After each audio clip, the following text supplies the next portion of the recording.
영점 조정할 수 있는 시간을 주셔서 감사합니다. 사랑하는 우리 예수님, 섬김을 받으려 함이 아니라 섬기러 왔다고 말씀하셨는데 저희들도 예수님 따라서 섬기는 지도자들이 될 수 있도록 도와주시옵소서. 이 시간 복음 중심적인 지도자에 대해서 배웁니다. 귀한 또 가르침 우리 마음속에 깊이 새겨서 어떻게 하면 복음 중심적인 지도자가 될 것인지 깊이 듣게 하시고 우리의 온 영과 삶으로 체화시킬 수 있도록 도와주시옵소서. 이 시간을 사모하며 기대합니다. 예수님의 이름으로 기도드렸습니다.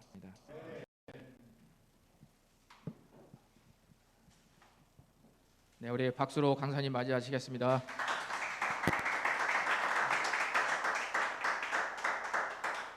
네, 감사합니다. 강의 계속 이어서 할게요. 자, 복음 중심적 지도자론. 사실 이 강의는 원래 1강을 하려고 했었고 2강까지는 의도치 않았는데 이 강의는 제가 요걸 위해서 좀 생각을 해봤습니다. 복음이 현실이 된 교회를 세워나가야 하고 목회자는 거기에 지도자로서 이 모든 일들을 진두지휘해야 할 사람이죠. 제일 먼저 자기 자신이 복음을 수행하는 사람, 복음을 실현하는 사람이 되어야 될 겁니다. 그래서 성도들로 하여금 그것을 따라하게 하고 함께 사랑하면서 정말 세상에 빛이 되는 교회를 만들어 나가야 되겠죠. 자, 한번 거기 읽어보겠습니다. 복음이 교회를 형성하듯 복음은 그리스도인을 형성한다. 복음이 만들어내는 사람은 어떤 모습일까? 특히 복음을 구현하는 지도자는 어떤 사람이어야 할까? 그는 단지 복음의 메시지를 전달하는 사람이 아니라 복음을 살아내는 사람이어야 하고 또 그런 복음을 삶을 사는 공동체를 세울 수 있는 사람이어야 한다. 참 큰 과제입니다. 그죠? 정말 복음이 현실이 되는 교회를 세워나가기 위해 우리는 어떤 리더십을 갖춰야 하는가?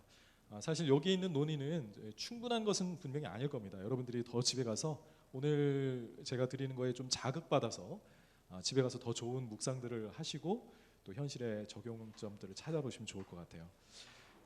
자, 로버트 체프만이라는 그 형제 모임의 지도자가 이렇게 말했습니다. 그리스도를 전파하고 가르치는 사람은 많지만 그리스도로 살아내는 사람은 많지 않다. 내 생애의 큰 목표는 그리스도로 사는 것이다. 무슨 이단 교주처럼 내가 그리스도다라는 게 아니라 정말 그리스도께서 모범을 보여주신 그 삶을 살아내는 것, 그리고 그분과 같이 되려고 하는 것, 이것이 우리의 큰 목표죠. 자, 우리는 먼저 우리가 받은 구원을 현실화시켜야 할 책임이 있습니다. 내가 받은 구원을 현실화시키는 것을 가리켜 성화라고 하죠. 빌립보서 2장 12절 한번 보시겠습니까?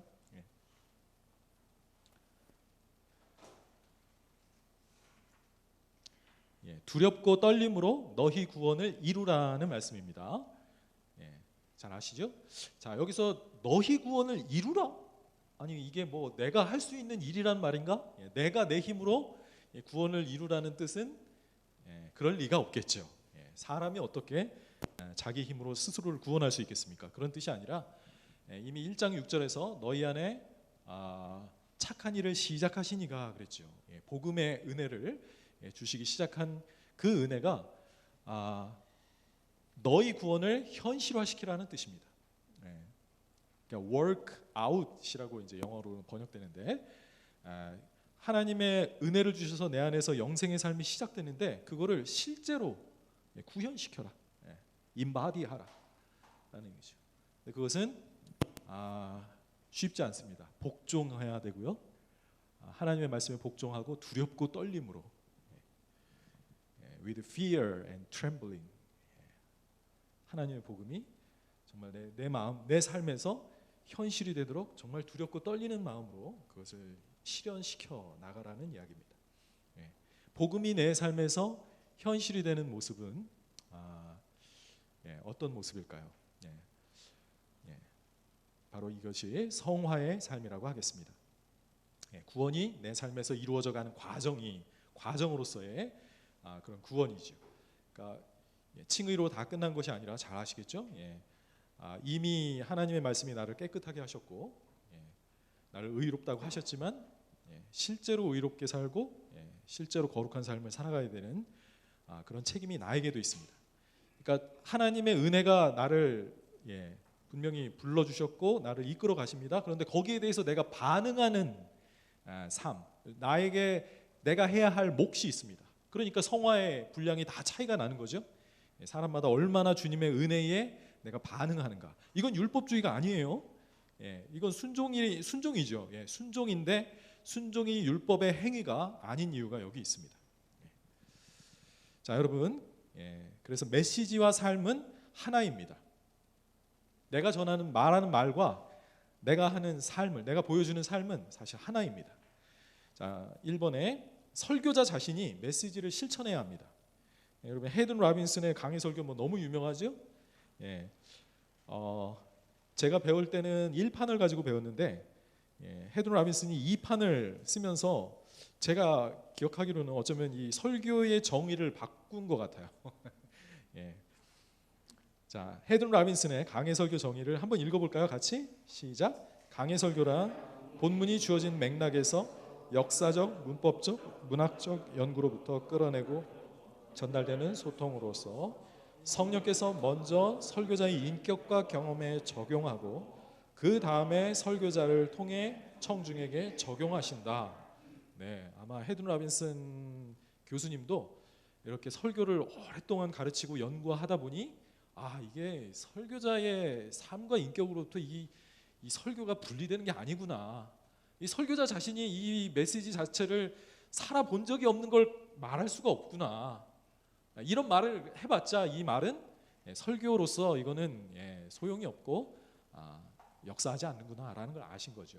그래서 설교자 자신의 삶에 먼저 복음이 구현되어야 되고 그것이 어떤 말씀이든 먼저 설교자가 그걸 살아내고 그리고 그것을 성도들한테 말해야 되겠다. 물론 부족합니다.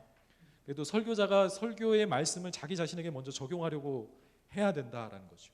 내가 전하는 말은 내 삶으로도 보여줄 수 있는 그런 설교자가 되어야 되겠습니다. 자, 그래서 복음은 나의 삶으로도 전하는 것입니다. 말로만 전하는 게 아니라 삶으로도 전하는 거예요. 여러분, 기도도 그렇죠?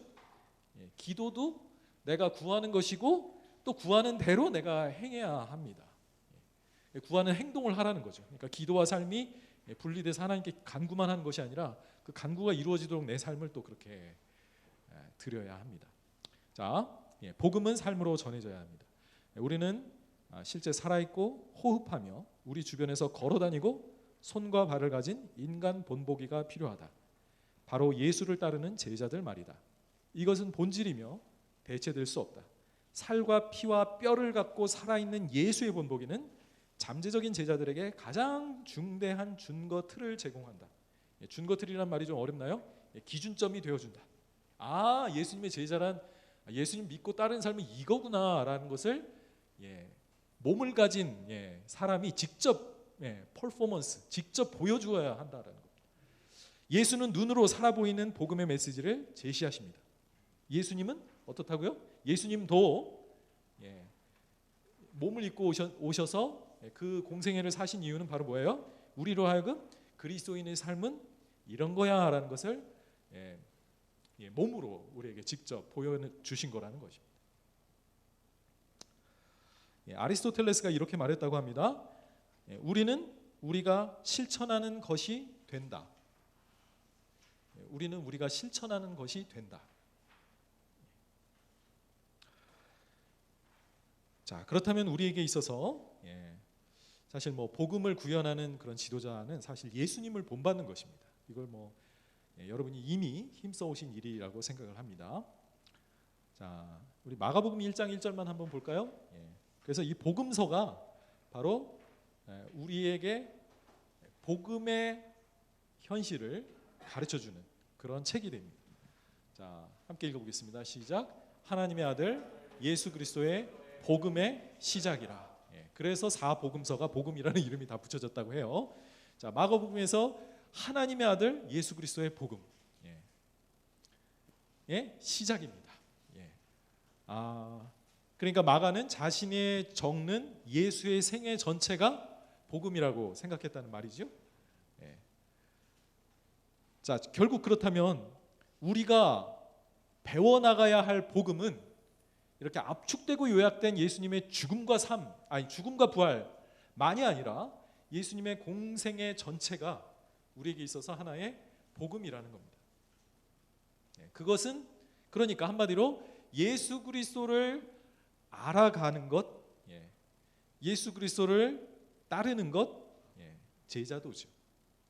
그러니까 복음을 내 삶에서 특히 지도자가 구현하는 방식은 바로 제자도를 익히는 것입니다. 제자가 되는 것이죠. 제자도의 제일 좋은 텍스트는 제가 보기에 산상수훈입니다. 마태복음 5장부터 7장까지를 정말 그대로 살려고 정말 우리가 몸부림치면서 살아낸다면 저는 그것이 예수 그리스도를 정말 닮은 모습이라고 보고요. 그것보다 더 좋은 제자도의 텍스트는 없다고 봅니다. 그 안에 다 있죠. 특히 거기서 이제 좀 처음에 우리가 볼 때 놀라는 말씀은 아까 김경선 목사님이 이렇게 인용하신 것처럼 너희의 의가 바리새인보다 낫지 아니하면 결단코 천국에 들어가지 못한다라고 말씀하신 거예요.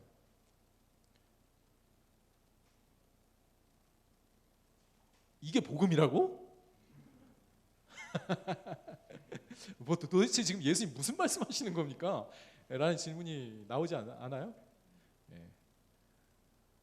그리고 거기서 묘사하고 있는 삶을 보면 와우. 근데 일단 바리새인의 삶을 한번 생각을 해봅시다. 얼마나 율법을 철저하게 지킵니까?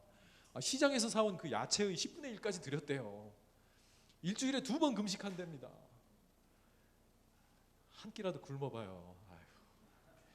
근데 이걸 일주일에 2번씩 평생 한 겁니다. 그리고 율법의 의로는 흠이 없는 자로라 사도 바울이 자기 자신을 그렇게 표현했었죠. 그만큼 자신감 있게 하나님의 법을 다 지킨다고 생각했던 게 바리새인이 이제 너희의 의가 그들보다 낫지 아니하면 천국에 들어갈 수 없다. 아니 그리고 왜 예수님은 지금 천국에 들어가는 문제를 행위와 관련시키지? 그냥 은혜로 들여보내셔야 되는 게 아닌가? 이런 고민을 해보시라고요. 고민하시고 스스로 답을 좀 내보시라고요.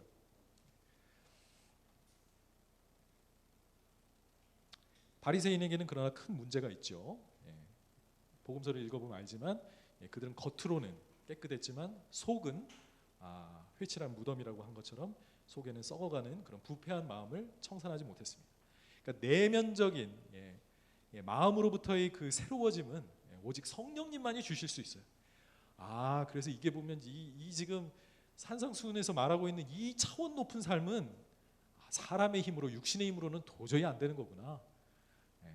내가 바리새인보다 어떻게 높게 살겠어요? 더 수준 높은 삶 살겠어요? 그런데 성령님이 오셔서 하나님을 사랑해야 하고요.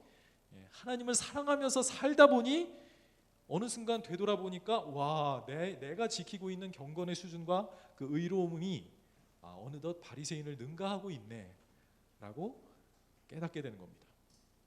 네.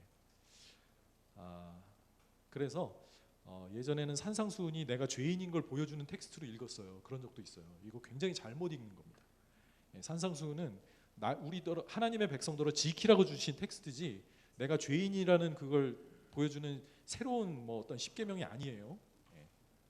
그렇게 해석하는 그런 전통이나 그룹도 있습니다. 여전히 있어요. 율법주의자들이 그렇게 가르치죠. 율법 폐기론자들이 그렇게 가르치죠.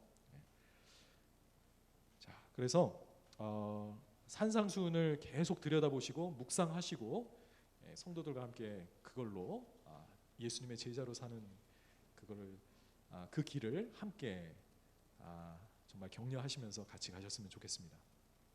자, 그리고 예수님을 본받는 삶이라는 것은 아마도 갈라디아서 2장 20절이 아닐까 생각을 합니다. 너무나 잘 아시는 말씀이죠. 근데 이제 제가 어릴 때의 그런 어떤 신앙의 분위기는 뭐냐면 갈라디아서 2장 20절의 삶은 정말 워너비의 삶이에요. 내가 그렇게 실현하고 살아야 될 삶이 아니라 저렇게 살았으면 좋겠다 하는 그런 약간 목표로 하지만 다다를 수 없는 삶이라고 그런 분위기 속에서 제가 자랐던 것 같아요. 그래서 갈라디아 2장 20절이 복음이라는 생각을 한 번도 안 했습니다. 그래서 이거는 그냥 제가 이렇게 훨씬 후에 나중에 이제 뭐 이렇게 구원론을 연구하고 나서 지금 보니까 이게 복음의 본질이네 라는 생각이 든 거예요.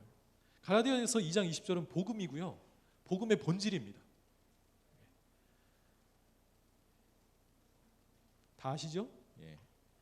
예수 그리스도의 십자가와 죽으심이 내 삶에서 실체가 되는 방법은 갈라디아서 2장 20절이죠. 그것은 사실 2장 16절에서 제시하고 있는 칭의의 복음 있잖아요. 내가 율법의 행위로가 아니라 오직 예수 그리스도를 믿는 믿음으로 이렇게 됨으로 그리스도 예수를 믿나니.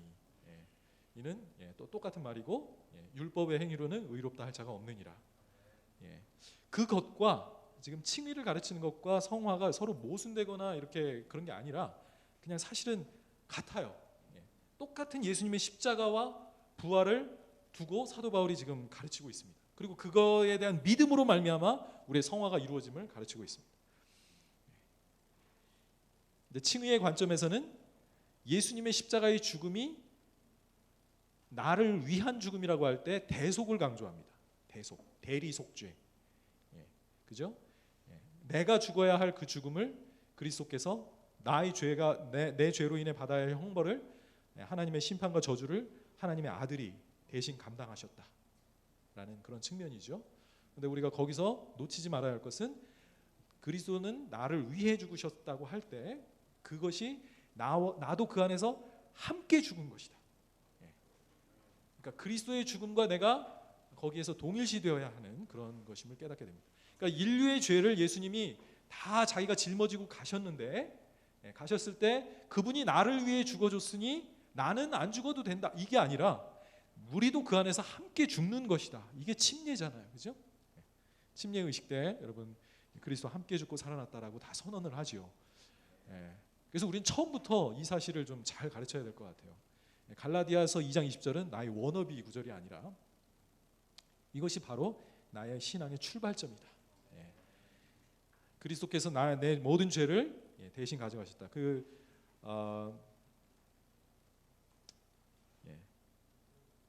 하나님이 인간이 되신 이유도 여기 있죠. 죽을 몸을 가지시기 위해서입니다. 그리고 내가 그리스도와 함께 죽었고 그렇기 때문에 부활하신 그리스도께서 내 안에 살고 계시는 거죠. 그리스도께서 나의 중심에 사는 그 삶은 내 안에서 왕이 되시는 삶입니다. CCC 그림 아시죠? 사형리 그림에 보면 이렇게 나무에 이렇게 동그라미가 있고 의자가 있지 않습니까? 마음의 보좌죠. 보좌에 예수님을 받아들이긴 받아들이는데 예수님이 그 의자 발밑에 가 있는 경우가 있죠. 여전히 내가 내 마음의 보좌에 앉아서 왕 노릇하는 그런 그림입니다. 그런데 정말로 되어야 될 그 모습은 내 마음의 보좌에 그리스도가 앉아 계시고 나는 그분의 발밑에 앉아서 그 말씀을 듣는 그 자리가 제대로 된 모습이죠. 그러니까 그리스도께서 나의 중심에 왕으로 좌정해 계시는 상태.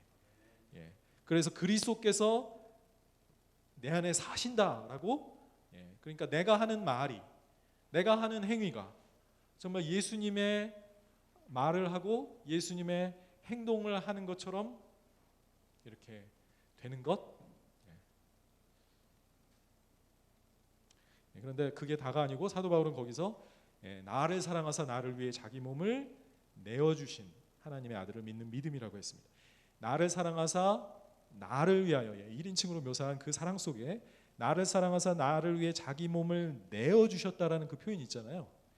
그 내어주셨다라는 그 표현이 이사야서 53장에 나오는 표현입니다. 거기서 내어주다, 우리의 죄악을 그에게 담당시키셨도다 할 때 그 쓰여진 동사가 이 파라디도미, 내어주다, 넘겨주다라는 단어입니다. 그러니까 하나님이 우리를 사랑하셔서 아들을, 사실 요한복음 3장 16도 그게 좀 암시돼 있죠. 아들을 주셨다고 할 때 사실 내어주신 것이죠. 이렇게 그래서 그리스도께서 우리를 사랑하시니까 그 아버지의 뜻을 조차 여호와의 종으로서 그 죄를 자기가 이렇게 짊어지신 거죠. 하나님 앞에 감당하시고 그러니까 그 십자가에서 나타난 그 엄청난 사랑을 알 때 비로소 기꺼이 내 자신을 죽음에 넘기고 그리스도께서 살도록 내 자신의 모든 권리를 내 자아의 그 중심 자리를 그리스도께 양도할 수 있는 것 같아요. 그러니까 사랑이 원동력이 되고 사랑이 내 안에서 정말 엔진이 되어서 이 내 삶을 이끌어가지 않는 한 그런 삶은 참 어렵습니다. 그러니까 이게 믿음만이 아니라 그래서 사도 바울이 그래서 사도들이 정말 사랑이 중요하구나. 하나님의 사랑을 복음에 나타난 하나님의 사랑을 깨닫고 그 사랑에 감동이 될 때 그리스도의 사랑이 우리를 강권하시는도다 그랬잖아요. 그게 막 컴펠링하는 거죠. 이 사랑을 깨달으니까 그러니까 그분의 말씀에 순종하는 게 그게 엄청난 짐이 아닌 거예요. 그게 율법에 순종하는 게 그래서 그게 율법주의가 아닌 거죠. 신앙생활이 무거운 짐이 아닌 겁니다. 그러니까 산상수훈도 기꺼이 어떻게든 그런 삶을 살아낼 원동력이 오죠. 그럼 이 하나님의 사랑은 도대체 어떻게 우리가 깨달을 수 있을까요? 성령님이 그것도 하셔야 됩니다. 로마서 5장 5절이죠. 소망이 부끄럽게 아니함은 성령으로 말미암아 그리스도의 사랑이 우리 마음에 부은 바 됨이니 그랬죠. 그 성령님이 역시 우리를 그러니까 모든 것이 하나님의 은혜이긴 한데 은혜이고 내가 거기에 대해서 충분히 적절하게 이 반응을 할 때 성령님이 우리를 감동시키시고 우리로 하여금 그 아까 새 언약의 삶이 가능하게 한 거죠. 성령님으로 말미암아 육신으로는 도저히 지킬 수 없는 그 산상수훈의 높은 레벨까지도 정말 내 마음의 형제를 볼 때 예전에는 미친놈, 저런 바보, 저런 죽일 놈 막 그랬던 그 마음이 정말 안 됐다, 불쌍하다, 제가 깨달아야 할 텐데 이런 마음으로 바뀌는 그런 삶. 그러니까 마음 자체가 정말 그 죄를 좋아하는데 막 억지로 안 지으려는 상태가 아니라 정말 성령님이 내게 계시니까 정말 그 죄를 진심으로 미워하고 진심으로 하나님 사랑하니까 그 분을 어떻게든 그 발자취를 한 걸음이라도 따라가려는 그 마음 상태가 되는 거겠죠. 그래서 갈라디아서 2장 20절은 뭐 수준 높은 성도들의 그런 어떤 삶의 모습이 아니라 모든 성도들이 사실 배워야 될 모습이고요. 목회자는 누구보다도 앞서서 이 갈라디아서 2장 20절이 정말 내 삶의 실체가 되도록 항상 그렇게 염두에 두시고 자기를 죽음에 넘기고 나는 그리스도와 함께 죽었다라는 그 사실과 그리스도께서 내 안에 왕이 되어 계신다, 내 마음의 보좌에 그리스도께서 앉아 계신다라는 그것을 끊임없이 생각하시면서 살아야 되겠습니다. 자, 복음이 현실이 되는 삶은 물론 은혜로운 삶이어야 됩니다. 그죠? 복음의 은혜가 있고 사람들을 살리는 생명을 주어야 되고요. 그 모든 것이 오는 원동력은 어디 있느냐? 생명과 부활의 원천이 되는 그 비결은 바로 십자가입니다. 그러니까 내 자신을 죽음에 넘기우는 삶이 계속해서 이루어질 때, 갈라디아서 2장 20절이라고도 할 수 있겠고요. 그럴 때 생명이 나를 통해 역사합니다. 십자가는 내 안에서 역사하고 생명은 다른 사람들에게 가서 역사하는 삶이 이루어지게 됩니다.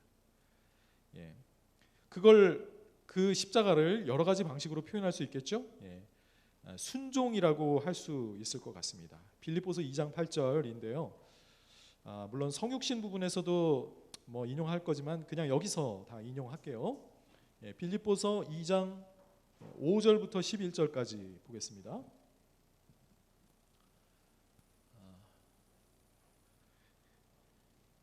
자, 이 빌립보서의 말씀은 아까 인용했던 것처럼 그 교회가 하나가 되어라, 하나가 되기 위해 사랑해야 하고 겸손해야 한다라는 그 말의 예화로 지금 예수 그리스도의 이 겸손하심이 표현된 거긴 한데 학자들의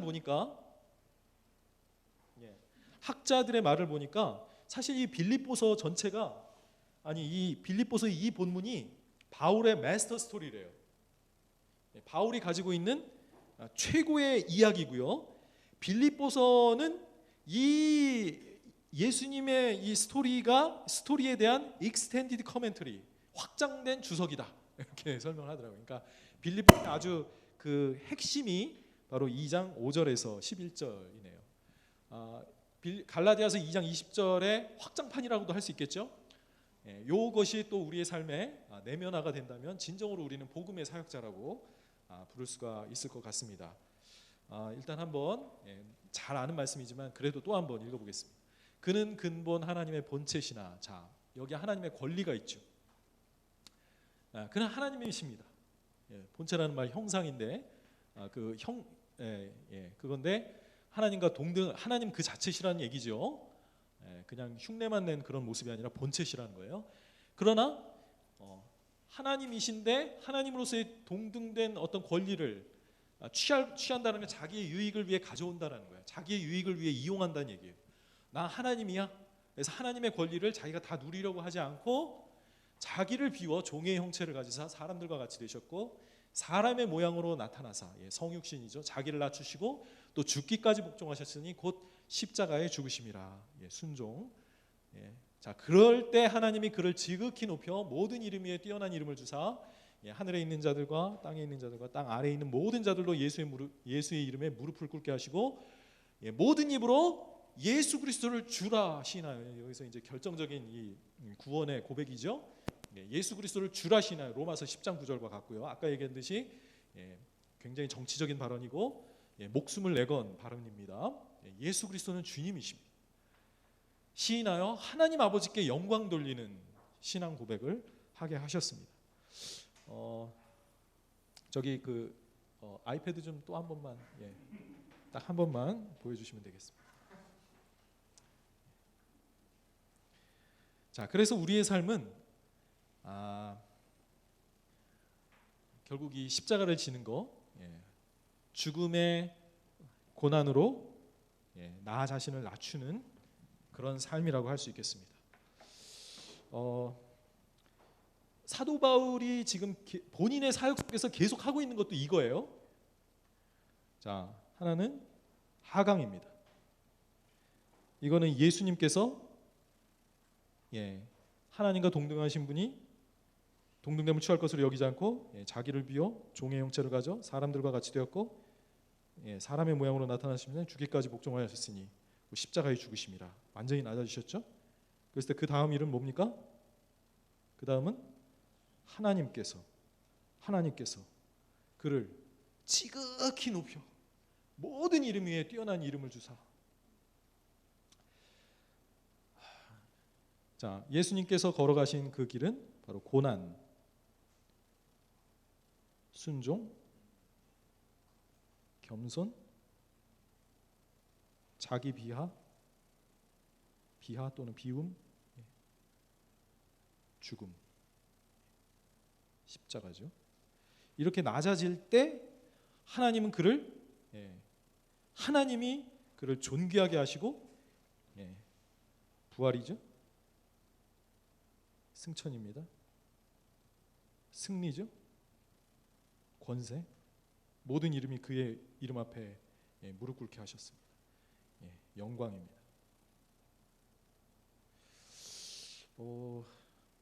이게 그리스도인의 사역자의 모습인 것 같아요. 예수님이 이루신 복음이 바로 이거고 예수님이 걸어가셨던 길이고요. 또 우리에게 주어진 운명이기도 합니다. 왜냐하면 나를 따라오려거든 너희도 자기를 부인하고 제 십자가를 지고 나를 좇으라고 했기 때문입니다. 자, 이런 모습이 사도 바울의 사역 속에 얼마나 자연스럽게 드러나냐면 제가 인용하지 않았는데 내가 가지고 있구나. 데살로니가전서 2장 5절에서 9절 한번 찾아서 누가 읽어주실래요? 데살로니가전서 2장 5절에서 9절.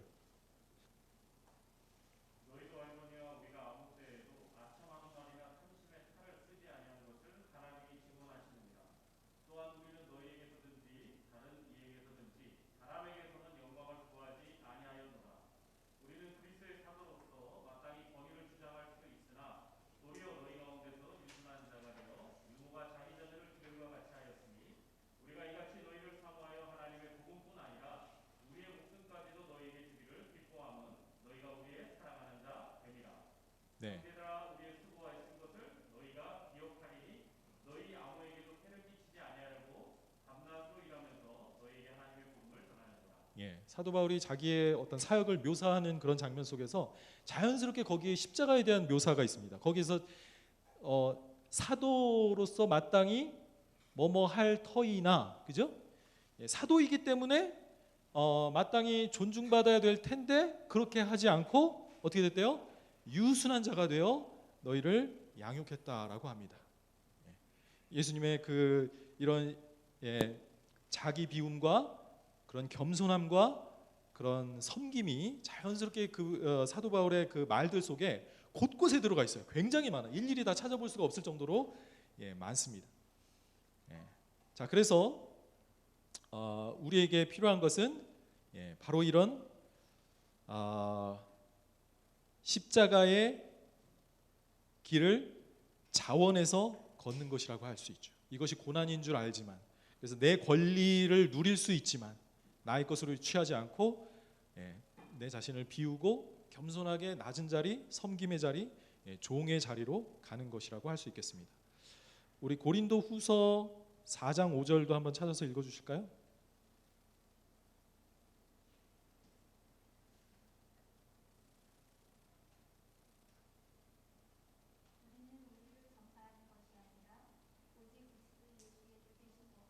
네. 네. 사도 바울의 사역, 예수님이 주 되신 것입니다, 주님이십니다라는 것을 전하고 있었습니다. 그죠? 지금 빌립보서에서 묘사했던 그 상황이죠. 이거 다시 가져가 주세요.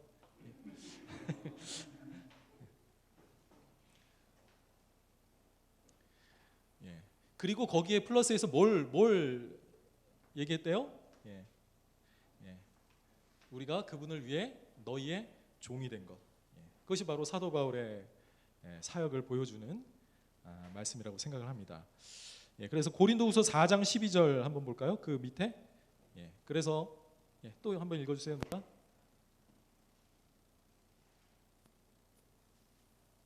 (4장 12절)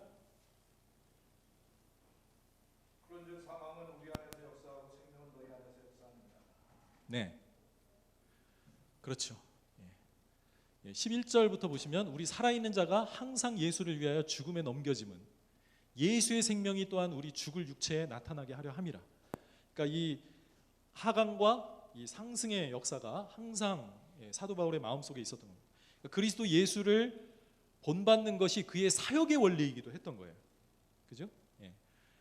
복음은 그러니까 선포되어야 될 메시지이지만, 그러나 그것이 또 교회를 이루지만 사역자의 삶에서 실체가 되려면 계속해서 십자가의 죽음에 예수와 함께 죽고 예수와 함께 살아나는데, 이번에는 그 생명이 너희에게, 이 복음을 통해 사람들이 생명을 얻고 구원을 받는 역사가 일어나도록 하기 위해서 사역자는 계속 자기 자신을 예수 그리스도와 함께 죽음에 넘겨와야 됩니다.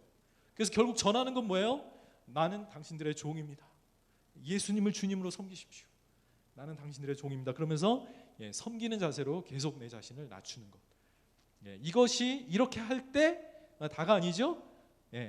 그때 이제 하나님이 그를 높이시는 겁니다. 이 사람이 진실한 하나님의 종임을 여러 가지 그런 권능과 그 말의 성취와 그 말이 무게 있게 이루어지는 것, 그 말이 땅에 떨어지지 않는 것, 이 사람의 말대로 하면 되는 것, 기도가 응답되고 하나님의 사람이라는 것을 성령님을 통해 점점 더 이 사람을 존귀하게 하시죠.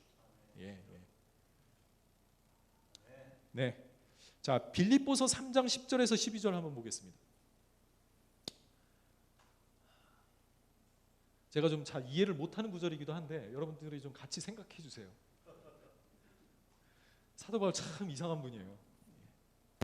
내가 그리스도와 그 부활의 권능과 그 고난에 참여함을 알고자 하여 그의 죽으심을 본받아 어떻게 해서든지 죽은 자 가운데서 부활에 이르려 하노니 내가 이미 얻었다 함도 아니요 온전히 이루었다 함도 아니라 오직 내가 그리스도 예수께 잡힌 바 된 그것을 잡으려고 달려가노라 그랬습니다. 우리가 알고 있는 복음에 의하면 부활은 따놓은 당산이지, 따놓은 단상이죠. 그렇잖아요. 내가 예수님을 믿으면 영생 부활하는 거는 당연히 이루어지는 건데 지금 사도 바울 뭐라고 하고 있어요? 어떻게 해서든지 죽은 자 가운데서 부활에 이르려고 한다. 그 부활의 권능과 그 고난에 참여함을 알고자 하여 어떻게 한다고요? 그래서 죽으심을 본받아. 그래서 온전히 이루었다 함이 아니라 예수께 잡힌 바 된 그것을 잡으려고 달려가노라. 여러분들이 좀 집에 가서 연구해 보시길 바라고요. 아마 빌립보 교회 중에 구원파 같은 사람들이 있었던 것 같아요. 그래서 이 사람들은 다 내가 이루었다, 나 온전해졌다, 구원은 다 끝났다, 즉 성화의 과정을 생략해버리고 예수 믿음으로 그냥 다 이룬 것으로 생각하는 사람들이 있었던 것 같습니다. 그러니까 사도 바울이 아니 계속해서 그 아까 빌립보서에서 계속 얘기하죠. 너희 구원을 두렵고 떨림으로 이루라. 그랬던 사도 바울이 여기서도 지금 성화의 과정을 이야기하는 것 같습니다. 그렇죠. 우리의 부활은 아직 이르지 않았습니다.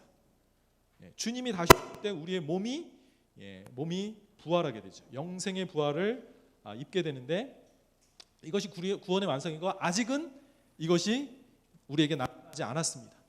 지금 우리의 이걸로 할까요?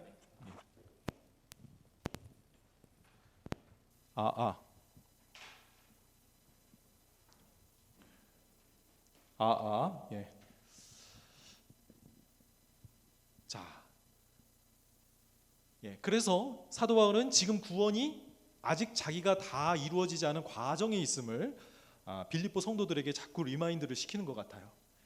그리고 지금 자신의 삶에서 경험하기를 원했던 건 뭐예요? 부활의 권능, 그죠? 예수님을 죽은 자 가운데서 살아나게 하신 그 권능을 내가 좀 경험하고 싶다. 이 권능이 내 삶에 있었으면 좋겠다. 아니 사도 바울 당신은 이미 가지고 있는 것 같은데요. 정말 놀라운 사도 아닙니까? 자기가 원하는 대로 정말 병자도 고칠 수 있고 그런 사도 바울인데 부활의 권능을 내가 참여하고 싶고 알고 싶다고 이야기했습니다. 그래서 이 구절은 여러분들이 더 한번 생각을 해보라고 과제로 드리고 싶습니다. 혹시 이 구절로 뭐 설교해보거나 자세히 서기해 보신 적 있어요? 저도 해보기는 한 것 같은데 잊었습니다. 자, 예수님을 본받는다라고 했고 지금 십자가와 부활이 내 삶에서 현재적인 실제가 되도록 한다면 정말 귀한 복음의 사역자라고 생각을 합니다. 복음의 사역자가 된다는 건 그냥 사람들한테 은혜롭다, 뭐 예수님 복음을 잘 전한다 이게 아니라 사도 바울이 지금 그 사역의 현장 속에서 사용한 원리는 내 자신을 끊임없이 죽음에 넘기움, 그죠? 그랬을 때 하나님이 나를 통해 역사하시는 그 생명, 능력, 권세, 이런 것들이 나타났던 겁니다. 자, 그리고 예수님을 본받는 삶 가운데 이제 성육신을 한번 생각해 보겠습니다. 성육신. 요한복음 1장 14절, 우리가 너무 잘 아는 말씀이죠. 말씀이 육신이 되어 우리 가운데 거하심에, 물론 이것은 예수님에게만 해당되는 이야기입니다. 우리는 하나님이라는 존재 자체가 하나님이 아니기 때문에 어떻게 이거를 본받을 수 있을까요? 자, 아까 그 빌립보서에서 했던 그 2장에서 했었던 그 말씀 있죠. 그래서 그 겸손함을 우리는 본받아야 합니다. 그 하나님이신 분이 인간의 몸을 입고 오셨을 때는 말씀이 육신이 되어 우리 가운데 거하심에 우리가 그의 영광을 보니 아버지의 독생자의 영광이요 은혜와 진리가 충만하더라 그랬습니다. 굉장한 낮아짐이죠. 마치 우리가 개미가 되는 것과 같은 상상을 해본다면 정말 얼마나 불편하셨을까. 우리가 바닷속의 말미잘이 될 수 있겠습니까? 엄청난 자기를 비우시고 구원하기 위해, 그러니까 예수님이 이렇게 하실 수 있는 원동력도 역시 사랑이에요. 사랑하니까, 구원하고 싶으니까, 멸망하면 안 되니까 그렇게까지 내려가시는 겁니다. 하나님이신 그 창조주께서 피조물인 인간의 모습을 하고 내려오십니다. 자, 이 모습 속에서 우리가 배워야 할 것은 바로 겸손함이라고 할 수 있겠습니다. 빌립보서에서 그 사실을 말씀해주고 있고요. 또 한 가지 생각해 볼 수 있는 것은 동일시하는 겁니다. 공감해 주는 것이요. 요즘 굉장히 공감이라는 말이 화두가 되고 또 중요한 말이죠. 공감이라는 그 공감의 시대라는 책을 보니까 이 엠퍼시잖아요. 엠퍼시. 심퍼시는 그냥 수동적으로 그냥 함께 그런 어떤 고통을 느낀다라는 말이라면, 엠퍼시는 적극적으로 그 사람의 감정을 공감해주고, 그래서 그 사람을 그 어려움으로부터 덜어주기 위한 그런 활동이라고 해요. 그러니까 한마디로 그리스도인들이 해야 될 그 사랑의 다른 이름이 바로 공감인 것 같습니다. 제가 공감에 대해서 한번 설교한 적이 있는데, 본문은 그 한나 있잖아요. 사무엘상 1장 그 이야기였어요. 이 한나가 아기를 낳지 못하는 여인으로서 고통을 당할 때 이 고통을 준 분인나는 당연히 한나와 공감해주지 않죠. 근데 문제는 그 남편입니다. 엘가나. 내가 그대보다 10 아들보다 낫지 않냐? 그래서 와이프한테 자기 얼굴을 들이밀면서 내가 얼마나 사랑스럽니? 10 아들 안 부럽잖아. 이게 뭐예요? 한나가 위로가 됩니까? 바로 이게 문제야. 이게 문제잖아요. 편애하는 거. 그러니까 분인나가 남편한테 사랑받지 못한 여자니까 어쩌면 뭐 자연스러운 반응이죠. 사랑받는 여자인 한나를 질투하고 막 몰래 괴롭히고 그러고 있는데 남편은 모르는 거야. 그 문제의 근원적인 원인을 모르고 그냥 내가 이렇게 사랑해 주는데 뭐가 부족해? 라고 하는 거죠. 그랬을 때 한나는 전혀 공감해 주지 않습니다. 의도는 좋은데 사랑하는 거 맞을 거예요. 그런데 너무 사랑의 기술이 부족하다고 할까요? 그 마음을 헤아려 주지 못하고 그러니까 들으려고 하지 않는 거죠. 그냥 자기가 보기에 필요하다고 생각하는 걸 자꾸 들이미는 거죠. 대제사장이라는 사람은 한나가 와서 기도하는 걸 보고 독주를 끊으라. 지금 대낮에 이게 웬 술 취해서 지금 이게 하나님의 성전 앞에서 이게 무슨 난리야? 그러죠. 한나는 또 공감을 받지 못합니다. 위로받지 못하죠. 그러나 이제 대제사장이 이제 그 한나의 사연을 다 듣고 나서는 그를 축복해 주죠. 참 놀라운 사실은 이 엘리가 잘 아시잖아요.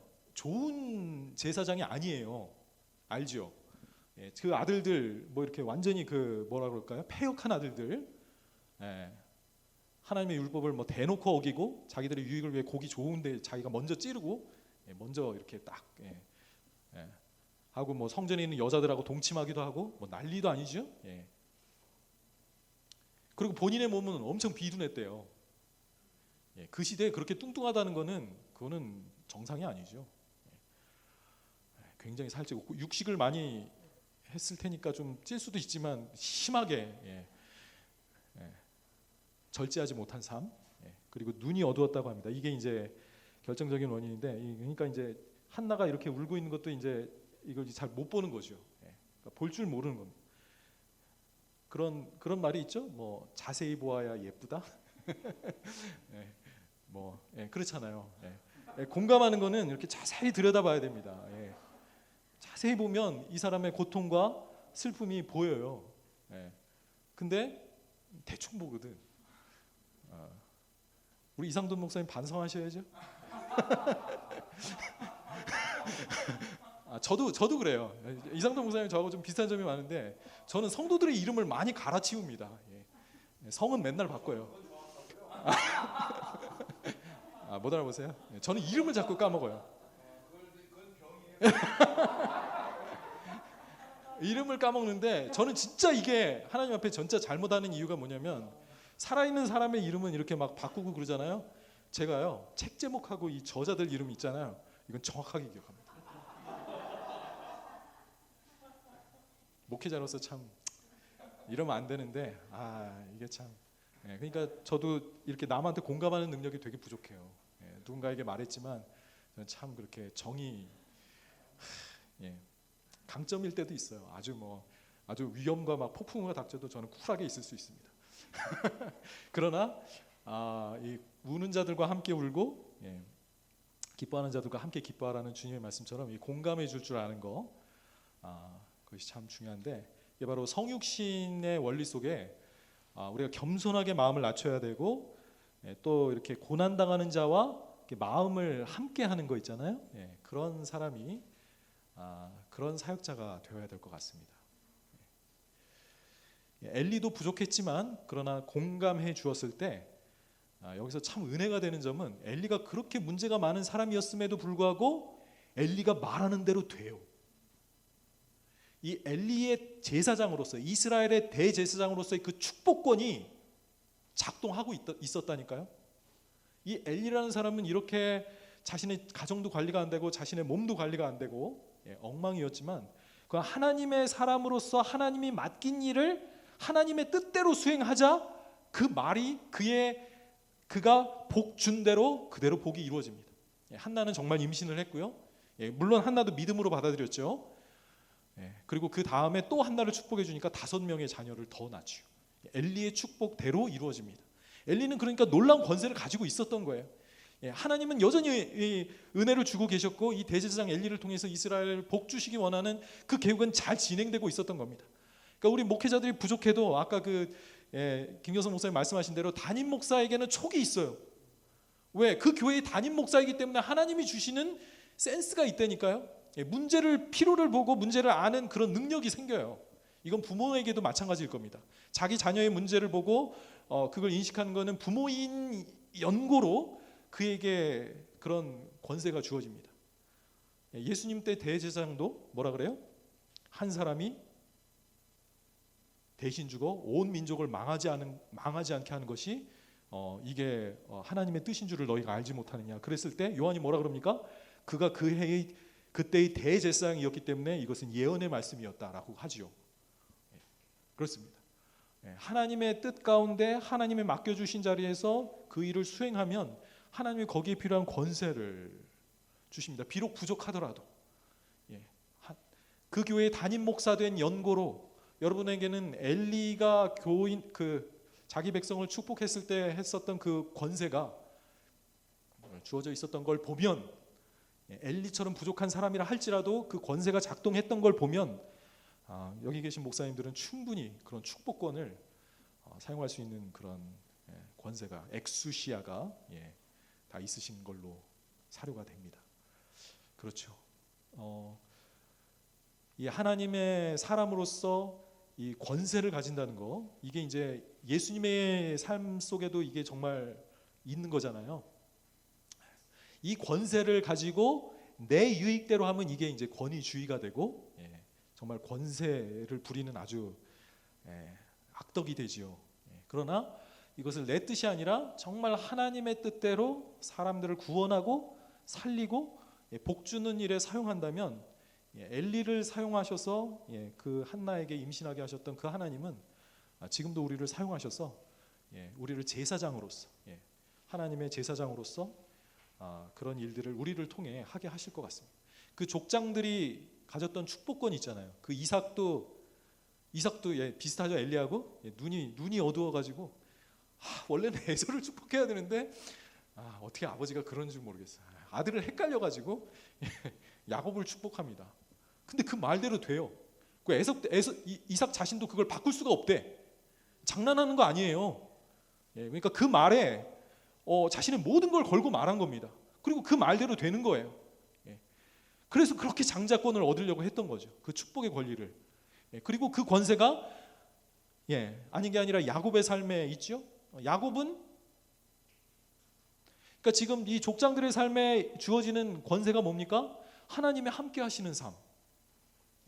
하나님이 함께 하셔서 이 사람을 축복하면 나도 복받고, 이 사람을 저주하면 하나님이 저주해 버리시는 그런 삶. 하나님이 함께 하시는 것이죠. 모세에게 주어졌던 권세도 하나님이 함께 하시는 겁니다. 여호수아한테 뭐라 그래요? 여호수아한테 백성들이 바라는 게 뭐예요? 하나님께서 모세와 함께 하셨던 것 같이 당신과도 함께 하기를 바랍니다. 하나님이 함께 하시는 지도자가 되기를 백성들은 바랬습니다. 그 권세, 하나님이 맡겨주신 자리에서 하나님의 뜻대로 신실하게 그 기능을 수행할 때 하나님은 틀림없이 우리를 통해 축복하시고 구원하시고 생명을 주시는 역사를 이루실 겁니다. 우리에게 있어서는 예수님의 십자가의 원리대로 사는 거죠. 내가 나에게 주어진 권세를 성도들을 이용해서 착취하고 내 유익을 얻고 나의 부와 명예를 쌓는 그런 수단이 아니라 정말 하나님의 백성을 말씀으로 먹이려고 하고 그들을 생명을 주려고 하는 그것 속에 내 자신을 다시 한번 그 해산의 수고를 한다 그러는 것처럼 그 십자가에 내 자신을 넘길 때 하나님은 나를 통해 사람들을 살리십니다.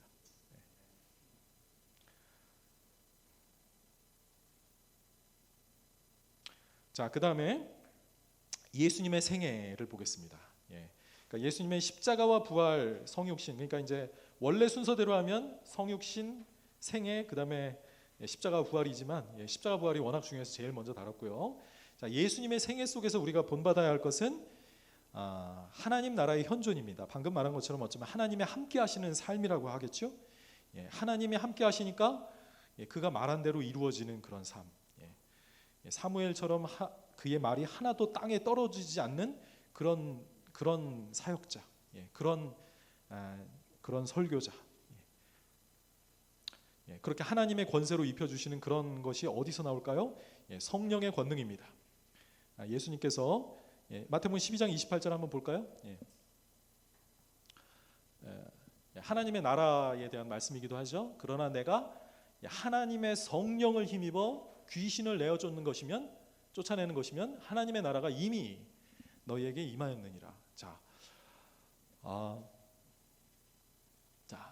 이 하나님의 나라가 지금 이 마귀를 쫓아내고 있습니다. 그죠?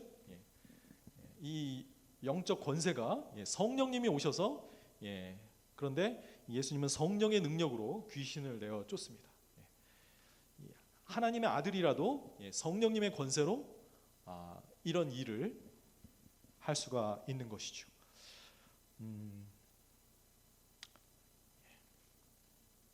아까 그 김경성 목사님이 이렇게 집 주인이 원래 돌아왔기 때문에 내쫓는 거라고 하셨죠.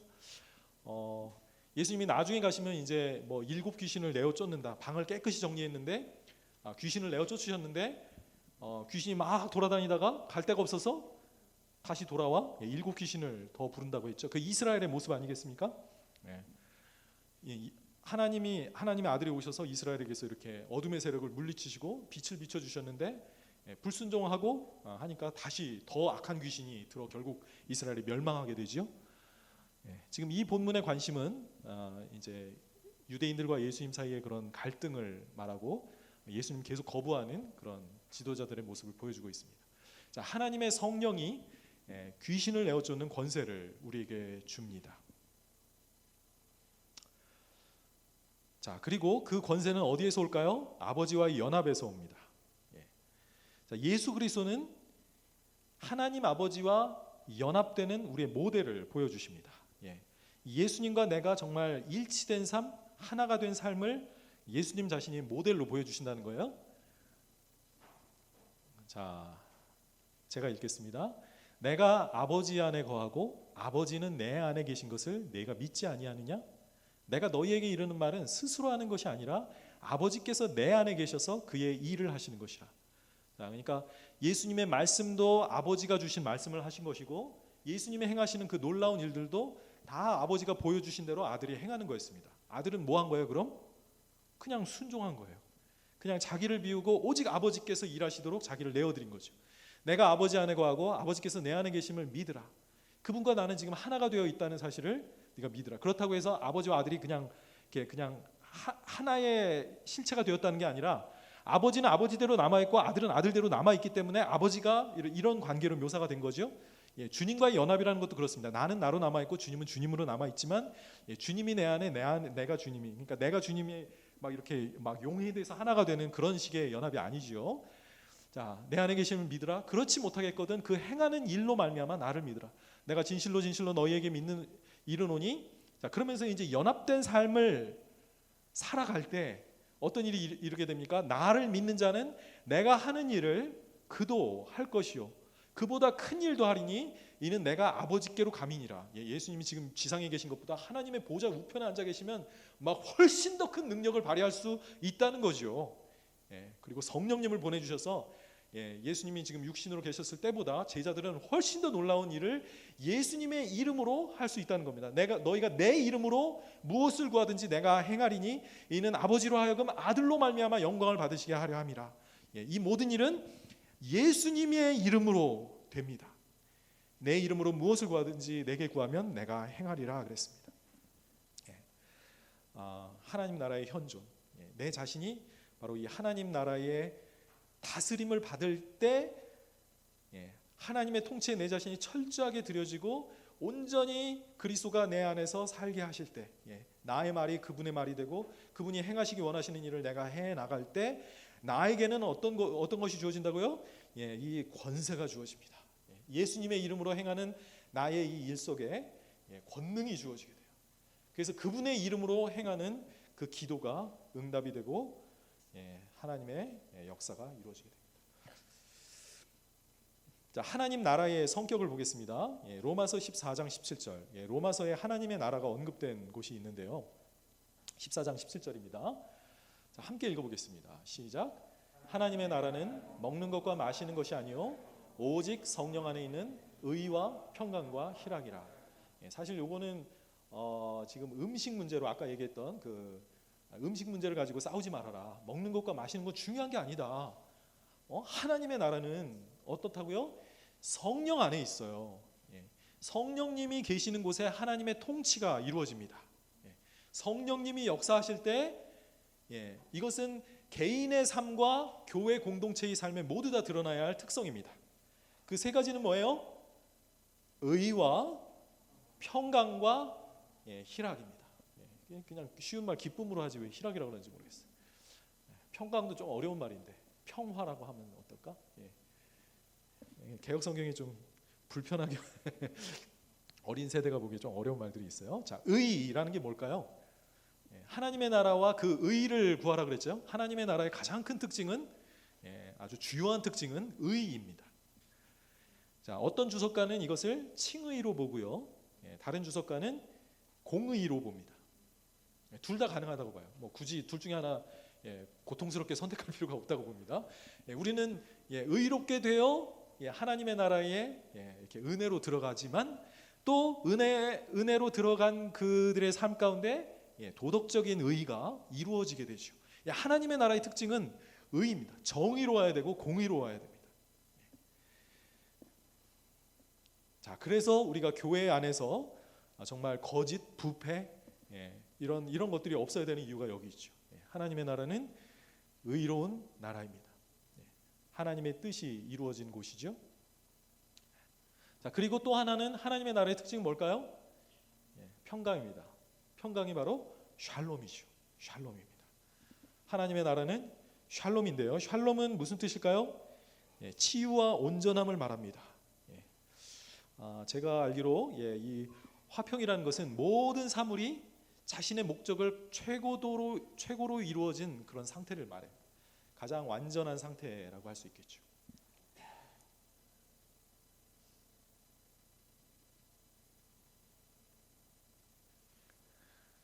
자, 그래서 하나님과의 평화가 이루어지고 다른 사람과의 평화가 이루어지고 창조 질서와의 평화가 이루어집니다.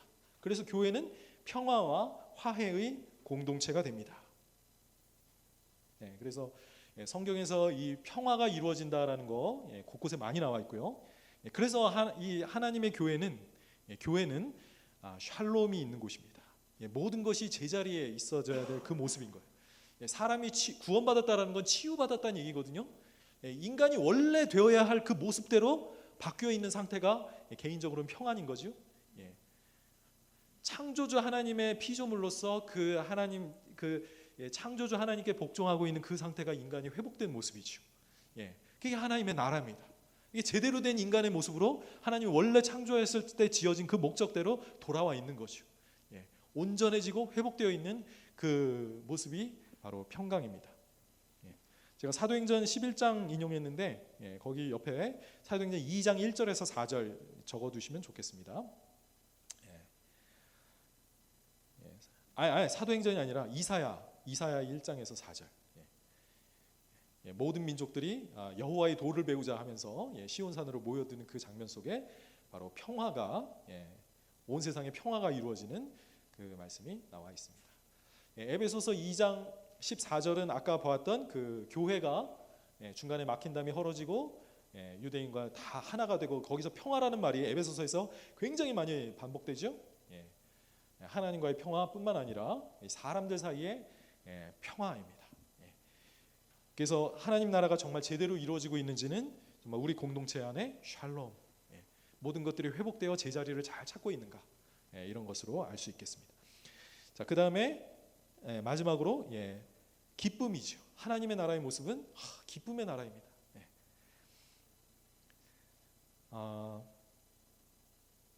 뭐 더 설명할 필요 없겠죠. 예수님은 이게 바로 예수님의 모습이기도 해요. 그래서 예수님께서 뭐라 그러냐면 나의 평안을 너에게 주노라 그랬습니다. 예수님이 누리고 계셨던 것도 하나님의 나라인 거죠. 하나님의 완전한 통치인 거죠. 그러니까 나의 평안을 너에게 주노라.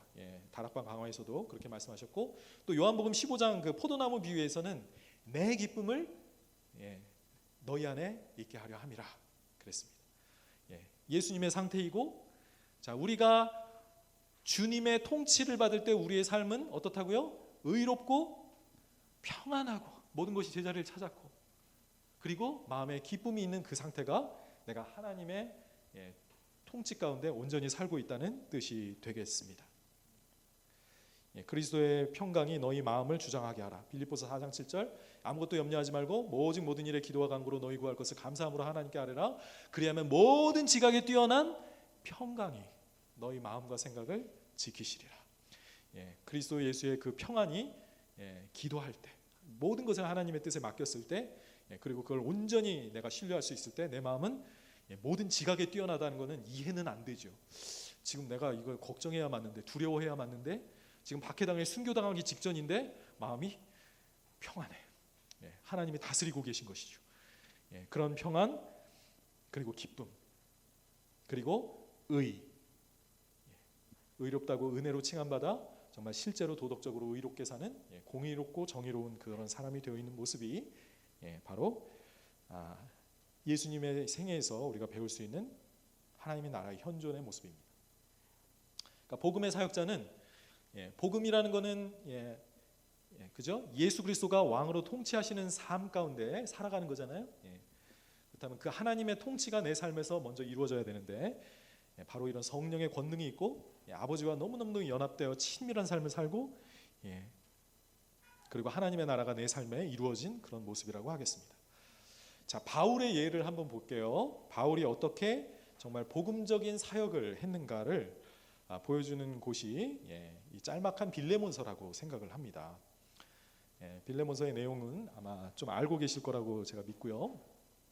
자, 사도 바울이 지금 뭘 하냐면 예수 그리스도의 모습을 정말로 본받고 있거든요. 무슨 얘기를 하냐면 그의 죄를 나에게 돌려라 그래요. 내가 갚을 것이다 라는 얘기를 하죠. 그가 만일 너에게 불의를 행했거나 내게 빚진 것이 있으면, 이 빚진 것이라는 게 사실 죄라는 말하고 같잖아요. 내 빚을 탕감하여 주시옵고 라는 말이거든요. 빚진 것이 있으면 그것을 내 앞으로 계산하라. 이 오네시모의 죄를 나에게 돌려라. 빚진 것이 있으면 내가 대신 갚겠다. 그러니까 완전히 그를 대신해서 빌레몬과 관계를 맺고 있는 거죠. 이 오네시모 자신은 그 빌레몬 앞에 설 수 있는 자격이 없어요. 왜냐하면 그 주인의 재산을 빼돌려가지고 도망친 노예인데 어떻게 그 주인 앞에 화평하게 설 수 있겠습니까? 샬롬이 만들어지질 않겠지요. 그랬을 때 사도 바울이 나 바울이 친필로 쓰느니 내가 갚으려니와 내가 이 외에 내 자신이 내게 빚진 것은 내가 말하지 않겠다. 너도 나한테 빚진 것이 있지. 바울이 은근히 또 암시를 주고 있긴 합니다. 사실 바울은 나이가 든 나 바울은 하면서 또 쓰기도 하죠. 근데 지금 감옥에 갇혀 있잖아요. 감옥에 갇혀 있으면서 이 오네시모가 자기를 섬기는 그것이 정말 큰 도움이 되고 있고, 여기에서 구원받았는데 마침 알고 보니까 자기가 구원의 복음을 전했던 그 빌레몬인 거예요. 빌레몬에게서 도망쳤던 노예인 거예요. 이게 웬 우연으로 보이지만 우연이 아닌 섭리일까요? 그랬을 때 사도 바울은 이 오네시모를 온전히 회복시켜 주기 위해서 그 죄를 내가 감당하겠다. 내가 그 빚을 감당하겠다라고 합니다. 이런 경우를 어디에서 찾아볼 수 있을까 가만히 생각해봤는데 구약에 좀 이상한 얘기긴 하지만 그 아비가일 있잖아요. 아비가일이 한번 이렇게 한 것 같아요. 그 미련한 남편이 왜 다윗을 막 모욕하잖아요. 요즘 들어 주인을 떠난 노예들이 종들이 많아. 뭐 그런 식으로 다윗을 아주 비하하고 전혀 왕으로 인정해주지 않습니다. 나발은 진짜 미련한 사람이에요. 그때 다윗한테 잘해줬어 봐. 다윗의 궁중 내신이 됐을 걸. 근데 그 기회를 갖다가 당장 막 이렇게 쫓겨다니는 그런 종이라는 그 현재 모습 그것만을 보고 다윗을 모욕하는 말을 하지요. 다윗도 그러면 안 되는데 그때 육신이 확 올라오죠. 이 새로운 시대의 성령을 받은 사람이었음에도 불구하고 이때만큼은 그냥 육신이 확 올라가서 저런 놈, 야 다 칼차 그러고 그냥 막 갱단처럼 나발 족속을 멸하기 위해 진격합니다. 이 모든 상황을 들은 아비가일이 어떻게 해요? 그 하나님의 진노를 막아서는 중보자의 역할을 하는 거죠. 아비가일이 그때 뭐라고 합니까?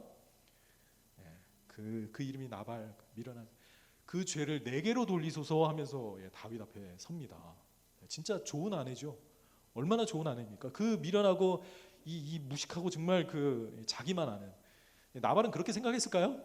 나발은 굉장히 자기를 지혜롭다고 생각했을 걸. 자기 권세가 뭐 대단했겠죠. 자수성가 있을지도 몰라.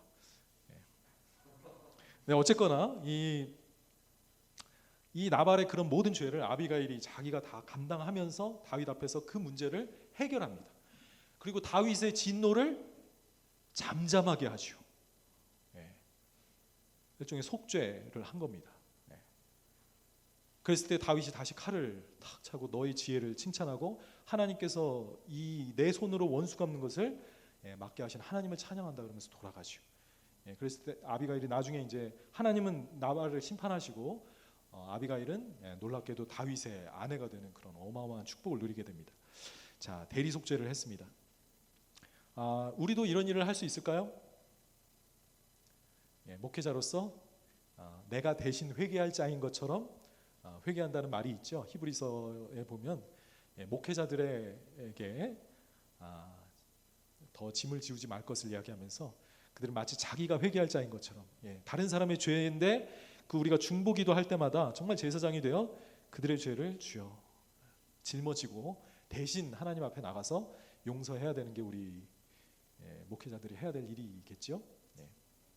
물론 목회자들만 아니라 모든 성도가 해야 되지만 우리 목회자는 먼저 정말 이런 사람이 되어야 되겠습니다. 자, 그다음에 바울이 또 겸손하고 참 온유합니다. 자, 보세요. 여기서도 십자가의 원리가 나타납니다. 그러므로 내가 그리스도 안에서 아주 담대하게 내게 마땅한 일로 명할 수 있으나 빌레몬 알지?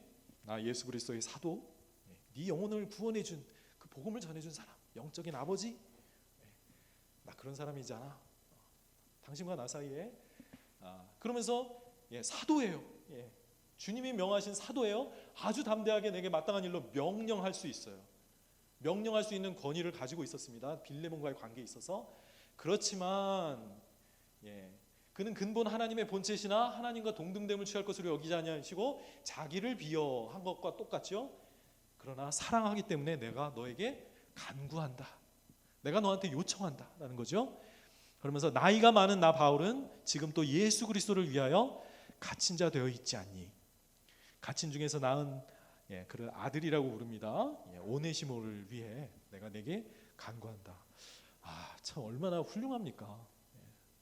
참 권세 있는 분인데, 참 높은 자리에 있는 분인데, 이렇게 자기를 낮추고 명령할 수 있지만 오히려 너한테 요청한다, 부탁한다, 이렇게 얘기하는 거죠. 사도의 권세를 쓰지 않는 겁니다. 마땅히 이것을 자기의 유익을 위해 그걸 취할 것으로 여기지 아니하신 주님처럼 내가 누릴 수 있는 그 권세가 있지만 그것을 내려놓는 것이요. 그리고 대신에 자신의 약함을 보여줍니다. 나이가 많은 나 바울은 지금 예수 안에 갇힌 자가 되어 있다. 이렇게 약한 자가 될 때 고린도후서 12장 7절에서 10절 잘 아시죠? 그 육체의 가시를 말하는 거죠. 12장 10절. 잘 아시는 구절입니다. 그게 12장.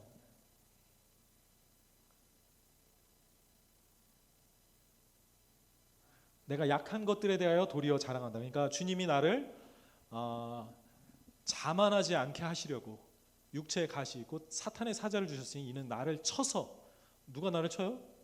주님이. 예. 이사야서 53장도 그렇죠. 그가 고난 받기를 하나님이 원하사. 하나님이 사도 바울이 받은 계시는 아까 그 계시 있잖아요. 경륜의 비밀을, 그리스도의 비밀과 그 교회의 비밀을 깨달은 그 계시를 받은 게 어마어마하기 때문에 교만하지 말라고 하나님이 어떻게 하셨대요? 일부러 연약하고 사탄의 사자인 육체의 가시를 주셨다고 합니다. 이것이 내게서 떠나게 하여 3번 간구하였더니 내 은혜가 족하도다. 자 보세요. 뭐 이미 잘 알고 계시는 겁니다. 능력이 약한 데서 온전하여짐이라 고 하십니다. 저도 교회에 대해서 가르치려고 할 때 무슨 생각이 잠깐 들었냐면 내가 큰 교회 목사면 사람들이 내 말을 더 잘 들을 텐데 라는 생각을 한 거예요. 참 그죠? 인간적이죠? 예. 그러나 지금은 저는 아무 그런 뭐 교회 권세가 없습니다. 근데 하나님이 그래서 제가 하는 말에 사람들이 별로 신뢰를 안 줄 수도 있지 않을까라는 생각을 했어요. 그런데 하나님이 이게 바라시는 모습이다. 주님의 능력은 내 강한 데서 나오는 게 아니라 내 자신이 오히려 그리스도와 함께 죽는 그 모습에서, 연약함에서 주님의 은혜가 거기에 임하는구나 라는 생각을 다시 한번 하게 됩니다. 자, 다시 빌레몬서로 돌아가서요. 사도 바울은 용서와 해방을 부탁합니다. 자, 이후로는 종과 같이 대하지 아니하고 종 이상으로 사랑받는 형제로 둘 자라. 내게 특별히 그러하거든 하물며 육신과 주 안에서 상관된 내게랴. 그러므로 내가 나를 동역자로 할진대 그를 영접하기를 내게 하듯 하라라고 합니다. 지금 뭘 부탁하고 있는 거예요? 지금 오네시모의 빚을 탕감해 주어라 라고 하는 것만이 다가 아니라 지금 뉘앙스가 뭡니까? 노예 신분에서 해방시켜 다오라고 얘기하는 겁니다. 이게 이제 빌레몬의 입장에서 실현해야 할 복음이었던 거예요. 내가 주님의 은혜로 또 사도 바울에게 받았던 은혜로 내가 정말 영생을 얻었다면, 영생을 얻은 자로서 나의 재산을 빼돌려서 도망친 이 몹쓸 이 오네시모가 회개했다고 자기를 찾아오는 것 자체가 얼마나 참. 그랬을 때 그 빌레몬이 해야 했던 일은, 와우, 바울이 이렇게까지 자기를 위해서 중보하는 그 모습을 보고 자기는 이제 용서해주는, 어려운 일입니다. 쉽지 않죠. 그러나 그런 일을 해야만 했습니다. 이것이 이루어질 때 복음이 현실이 되는 거죠. 빌레몬의 삶에서 이렇게 한다면 정말 그리스도의 복음을 말로만이 아니라 삶으로, 이게 사랑이죠. 이 사랑이 그를 풀어주고 나에게 빚졌던 사람을 용서해주고 그를 해방시켜주고 구속해주는 그런 복음이 현실이 되었던 겁니다. 자, 그래서 복음의 사역자는 예수 그리스도께서 보여주신 그 십자가와 부활의 은혜를 내 삶에서도 그대로 실천하는 사람이 되는 것. 그리고 사실은 그게 정말 지혜로운 방법인 거죠. 나 자신을 이렇게 낮출 때 주님이 나를 높여주십니다. 그런데 내가 권세를 자꾸 사용하려고 그러고 내가 영광을 쥐려고 하고 내가 나의 유익을 위해 내가 마땅히 누릴 수 있다라고 생각하는 순간 주님의 생명이, 주님의 권세가 잘 작동하게 됩니다. 하나님은 교만한 거 정말 싫어하시고요. 이기적인 거 싫어합니다. 오직 주님께 철저히 의존하는 그런 종이 되기를 바라시는 거죠. 예수님은 하나님이셨지만 광야에서 40일 동안 금식하시고도 빵을 먹고 싶었을 때 그 빵을 먹고 싶은 유혹이 이게 마귀의 유혹이라는 사실을 아셨습니다. 네가 하나님의 아들이거든, 하나님과 독립된 또 다른 하나님이 되어라 라는 유혹을 거부합니다. 40일 동안 나를 굶기신 하나님이라 할지라도 나는 그분을 끝까지 내 아버지로 의지하겠다. 그 신뢰하는 마음으로 그 유혹을 이겨냈죠. 우리에게도 그 권세를 갖고 싶고, 내가 명하면 돌이 빵이 되고, 내가 떨어지면 막 천사가 받아주고, 내가 막 하면 막 뭐가 이루어지는 그걸 바라지요. 솔직히 그렇죠. 그러나 그런 것은 그것이 우리가 가야 할 길이 아니라, 십자가를 질 때 하나님이 나의 모든 필요를 채워주시고, 하나님이 내 말대로 이루어주시고, 내가 기도하면 들으시는 그 하나님이 되어주십니다. 같이 잠깐 기도하는 시간 갖도록 하겠습니다. 여러분 오늘 잠깐 말씀 묵상하시면서 하나님 앞에 마음을 토로하는 시간을 가졌으면 좋겠습니다. 내가 바란 것이 권력, 남을 내 마음대로 조종할 수 있는 것, 권세, 그런 기적, 이런 것만 바라지는 않았습니까? 주님이 원하시는 사역자의 모습은 십자가를 지는 것, 고난을 당하는 것, 순종하는 것, 겸손하는 것, 낮아지는 것입니다.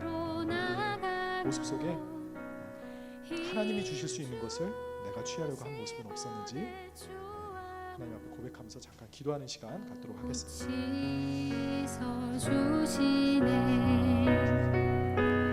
내가 주께로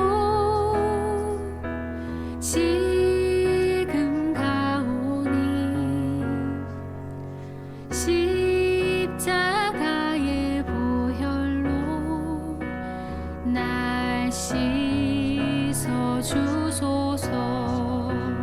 나로라 하심은 온전한 믿음과 또 사랑함과 평안함 다 주려 함이라. 내가 주께로 지금 가오니, 십자가의 보혈로 날 씻어 주소서. 살아계신 아버지 하나님, 감사합니다.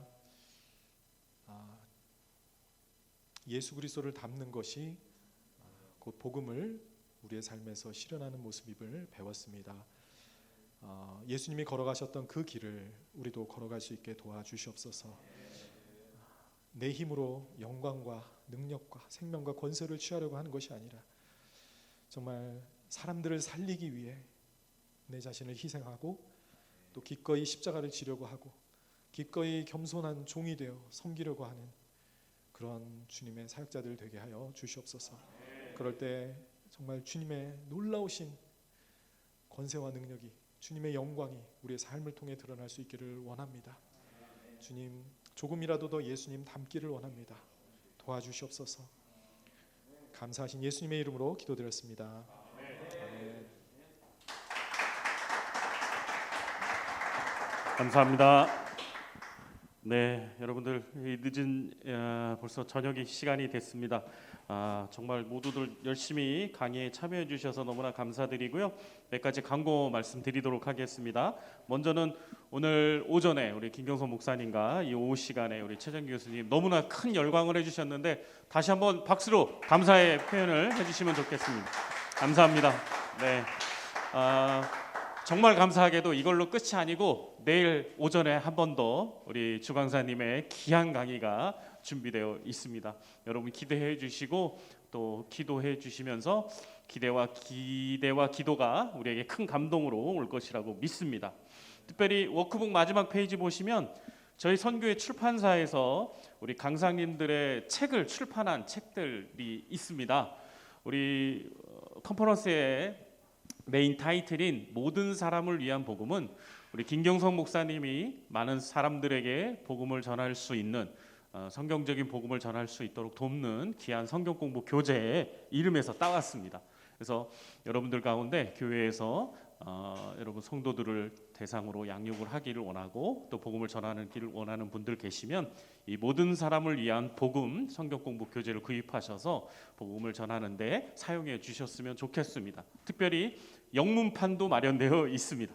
그러니까 혹시 뭐 국내 나와 있는 외국인 노동자들이나 또 다양한 다문화권 친구들에게도 복음을 전할 수 있는 준비가 되어 있으니까요. 여러분들께서 사용해 주시면 좋겠고, 특별히 10월 달에 우리 최정기 교수님의 구원파에 축소된 복음을 넘어서는 온전한 복음이라는 책이 지금 출간 준비를 하고 있습니다. 저희들이 10월 한 셋째쯤 출간할 계획인데요.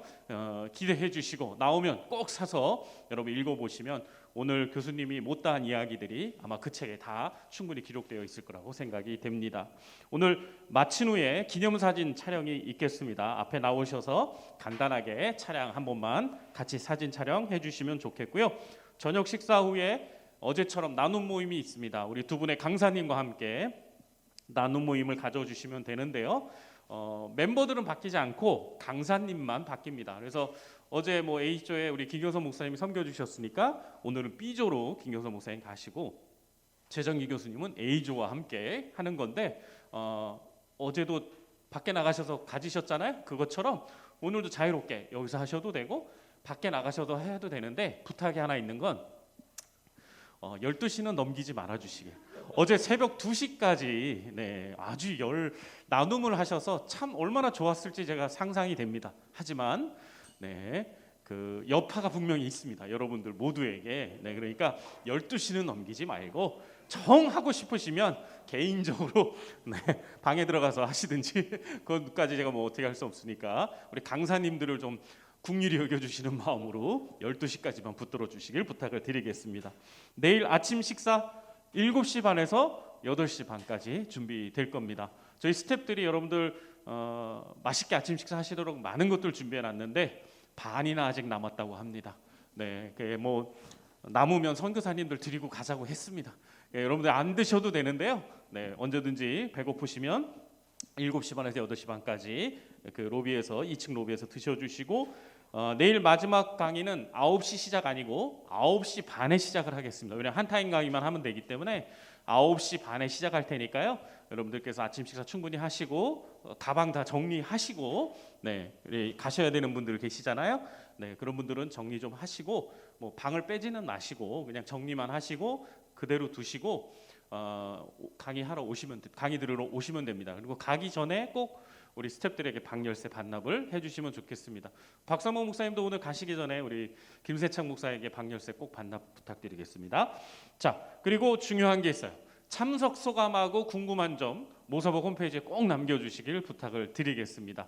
이런 부분들이 계속 쌓여올 때 나중에 정말 이 컨퍼런스가 어떤 건지 이 세미나가 어떤 내용인지 알고 싶어하는 분들에게 큰 도움이 됩니다. 여러분들께서 거기에 좀 번거로우시더라도 한 줄 정도는 꼭 남겨주시면 좋겠습니다. 그러면 이 시간에 우리 다 같이 나오셔서 사진 찍고 그리고 저녁 먹으러 가도록 하겠습니다. 앞으로 나오시죠. 우리 메인 강사님 두 분이 가운데 좀 설 수 있도록 도와주시면 좋겠습니다.